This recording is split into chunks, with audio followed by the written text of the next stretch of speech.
So my name is Olivia Brownlee, and I stumbled upon general semantics in one of my late-night Googling rabbit trails, researching music and language acquisition and communication tools. I was so tickled to find an entire field of study dedicated to better communication that I called Marty right away. I was like, Marty, can I be a member? And he said, well, sure. You want to submit a paper? I was like, darn tootin'. And I became a member, and I'm a musician by trade, and I'm poor most of the time. But I thought, what a better use of an otherwise precious $50 than to associate with a respected group of brainy intellectuals who want to promote human progress by understanding each other more effectively. Wow. So for this paper, Marty helped me familiarize myself a little bit with Mr. Postman's book. And there were a lot of moments, reading through his article especially, where I was like, oh, well, I've definitely been that girl. I've been the girl so terrified of obscurity that I'll try to force an environment to accept me by making a spectacle of myself. I've used fancy words in mixed company to seem more impressive than I might actually be. I've been completely lost when someone was speaking to me, but I didn't bother to ask questions. I have a hunch. We all here and in the rest of the planet want to leave an impression on the world, our own little fingerprint. We want to be remembered, we want to be credited, we want to be asked to dinner, we want to be offered a living wage for our resources that come from this brain. So, that being said, it can be an uncomfortable thing to recognize that our most prized and well-rehearsed talents may be totally useless in different semantic environments.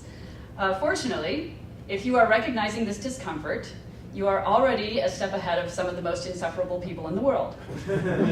I'm still a bit of a dilettante in the field of general semantics. When I say a bit, that is an understatement.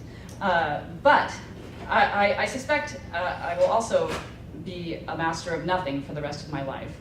But if you think you may be suffering from being fixed in your role, oops, I scrolled too far. In an unfamiliar social territory, that is. In other words, if you find yourself in an awkward position of connecting badly or not at all with a person or a group of people, I have a few ideas for malleability, which you can take or leave. I think there's a Q&A after this where maybe we can forum-like present other ideas that may be better, and that would be good. Okay. Number one, recognizing your discomfort and having grace for the fact that you may be out of your element. Not knowing what to do doesn't make you incompetent. Ignoring your innocence and refusing to adapt does. Raise your hand if you've ever felt uncomfortable socially. Okay, I think that's okay. Raise your hand if you've ever felt at a loss for what to do, socially or otherwise. Okay, good. I'm seeing a majority. Raise your hand if you've ever felt ashamed because you think of yourself as a reasonably smart person, but you didn't know what to do in a situation. Okay, I think that's all of us. Okay, last. Raise your hand if you like the feeling of being liked. It's a majority anyway. Okay. No matter where you are from, what language you speak best, what your annual income is, or what your chronological age may be, you will never outrun the elation that comes from the feeling of being liked. It's been proposed by some scientists that we are evolutionarily hardwired to desire this feeling as acutely as we desire water and protein. And we get a similar rush from its presence as we do from sugar. It's exactly the reason the Facebook icon is the color blue that it is, and the notification icon on top of it is the color red that it is. You notice it right away. Lost my place. You want to click on that little blue square because you see that little red dot and you know that somebody liked you, and that's perfectly gratifying. In person or virtually, on the other hand, when people do not respond to us, we get a little nervous. Whether it's rational to or not, a manic little animal inside of us starts fretting over our place in the herd. We often opt for the weird things that animal suggests we do to compensate for our poor grasp of the situation. We could be relaxing in the assurance that whatever we're going through is not just normal, but scientific.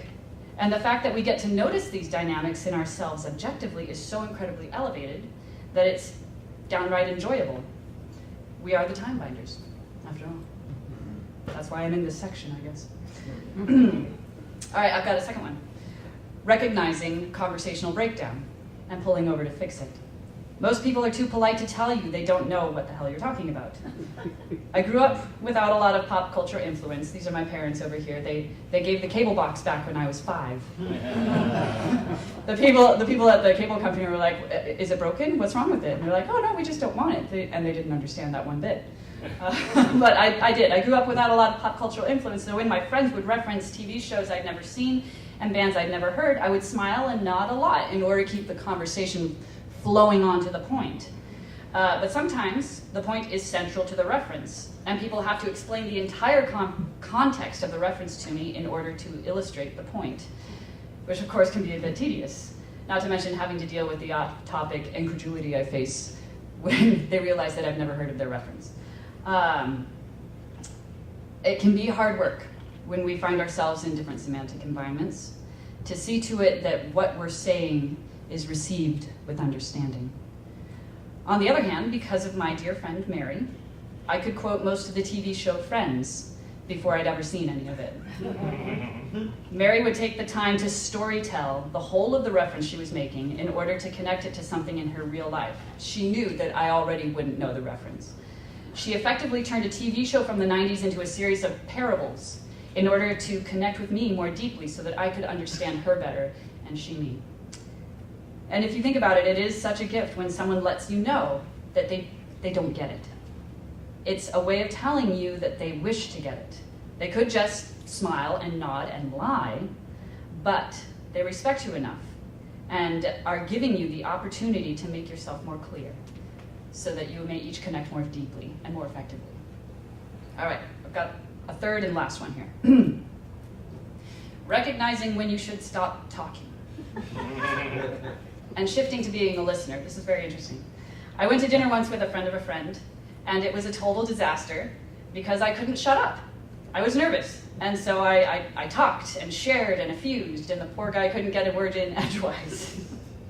I thought I was doing great in the moment, but once we parted company and I finally stopped talking, I realized I didn't know anything about him. Needless to say, we never got married. And we didn't stay in touch. And I very soon after traded a ukulele lesson for a lesson in how to go on a date. If you feel socially uncomfortable, you can avoid that kind of disaster by becoming inquisitive. You can ask questions. And they don't even have to be inane. They don't even have to be asked, actually. I tell you this truth. If, when confronted with a sense of social confusion, you begin to listen and watch very carefully, you will start to notice things. And that's also very interesting. People will notice you noticing things. And they might come over to find out what you're noticing. And that's when a very interesting conversation might start. Nobody likes feeling bored. And you can be the one to stir the pot, not with your soul's own enlightenment, but with your genuine curiosity. I'm going to paraphrase the composer Aaron Copland and say, if you wish to be understood better, you can do nothing more important than listen. Nothing in communication can possibly take the place of listening sincerely to another human being. Thank you for your kind attention.